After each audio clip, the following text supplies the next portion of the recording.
Hello दोस्तों, मैं कहता हूँ सारे दोस्त तक कैसे होंगे, भाई को दुआ में याद रखते होंगे। दोस्तों ये पंखे का कार्ड आया हुआ मेरे पास रिपेयर होने के लिए। तो अक्सर आजकल जो कार्ड आ रहे हैं उसमें ये फॉल्ट देखने में आ रहा है। मैंने बोला ये भी एक छोटी सी वीडियो बना के भाइयों के लिए अपलोड कर दूँ, ताकि ऐसा फॉल्ट आए तो भाई इसी तरीके से इसको सोल्व कर सके। ठीक है दोस्तों, तो मैंने ये देखो 12 वोल्ट कनेक्ट किए।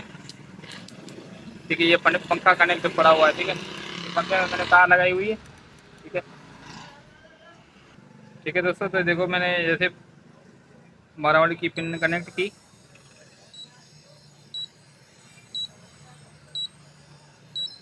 ठीक है दोस्तों, ये बेल की आवाज़ आ रही है और पंखा वर्क नहीं कर रहा है। ये बिल्कुल इजी फॉल्ट है।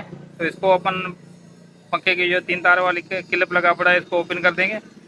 ठीक है, तो सबसे पहले अपन को दोस्तों एक तो अपन ये चेक करना होगा, ये 3 तार ये लगे हुए हैं मॉसफेट इसके ट्रांसफर। ठीक है, इसमें से कोई भी एक पीस शॉर्ट हो गया तो भी ऐसा फॉल्ट आएगा।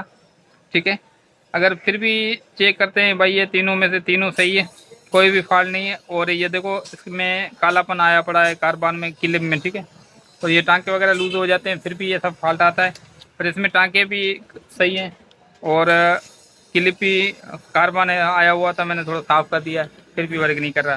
तो मैंने आप दोस्तों को ये वीडियो में यही बताना था।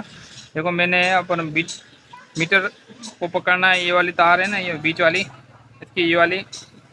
ठीक है, ये पिन इससे पता नहीं चाहिए। ठीक है, ये देखो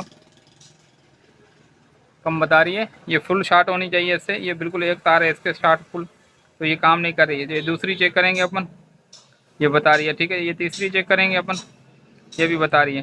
तो ये तार ये जंपर है ना बीच में से डिस्कनेक्ट हो गया है। ठीक है, ठीक है दोस्तों, तो ये तार बीच में से डिस्कनेक्ट हो गया है। तो सबसे पहले अपन ये क्लिप बाहर निकालेंगे, इसका यहाँ से कनेक्शन चेक करेंगे, सेट करेंगे। अगर सही नहीं होगा तो यहाँ से अपन जंपर कर देंगे। ठीक है, तो सबसे पहले अपन क्लिप बाहर निकाल दें। ठीक है दोस्तों, तो मैंने देखो क्लिप निकाल लिया। ठीक है, अभी ये वाला क्लिप है ना, देखो यहाँ से अपन को बिल्कुल लग रहा है ठीक है। तो यहाँ से ठीक नहीं होगा, यहाँ से अपन को यहाँ से इसको कार्बन इसको साफ़ करने होंगे, ऊपर जो कलर लगा पड़ा है इसको साफ़ करना होगा। और ये बीच वाली पॉइंट इसकी अलग हो गई है, जो यहाँ से अपन रीसोल्व कर देंगे तो अपना ये क्लिप ठीक हो जाएगा। ठीक है, उसके बाद अपना ये क्लिप लगा लो। ठीक है, या दूसरा नया लगा लो। ये भी मैंने साफ़ कर दिया। ठीक है, बाकी अगर आपके पास ऐसा बिल्कुल ख़राब आया पड़ा भाई, ये बिल्कुल ख़राब है तो न्यू लगा देना। ठीक है, तो अभी इसको साफ़ करके लगाते हैं, फिर आप दोस्तों को पंखा लगा के चेक कराता हूँ। ठीक है दोस्तों, मैंने रीसोल्व कर दिया है, तो अभी ये क्लिप वापसी लगाता हूँ, टाँके लगा के चेक कराता हूँ। ठीक है दोस्तों, तो अभी अपन चेक करेंगे। देखें इसमें पॉइंट इसकी पहले बता नहीं रही थी, अभी देखें बता रही है नहीं। ठीक है दोस्तों, देखो अभी फुल शॉट बता रही है, ठीक बता रही है। अभी ये दूसरी पेन ये भी ठीक है, ये भी चेक करेंगे। ठीक है, तो अभी अपन पंखा लगा के चेक करते हैं इसके पंखे के कनेक्शन। तो ये पंखा लगा रहा हूँ। ठीक है, उसके बाद ये मैंने कनेक्शन दे दिया 12 वोल्ट के। ठीक है दोस्तों, तो ये देखो अपना पंखा बिल्कुल वर्क कर गया। ठीक है दोस्तों, तो उम्मीद है वीडियो आपको अच्छी लगी होगी। अच्छी लगे तो लाइक कर देना दोस्तों, शेयर भी करना। मिलते हैं नेक्स्ट वीडियो के साथ, तब तक अपना ख्याल रखना, भाई को दुआ में याद। थैंक्स फॉर वॉचिंग, अल्लाह हाफिज़।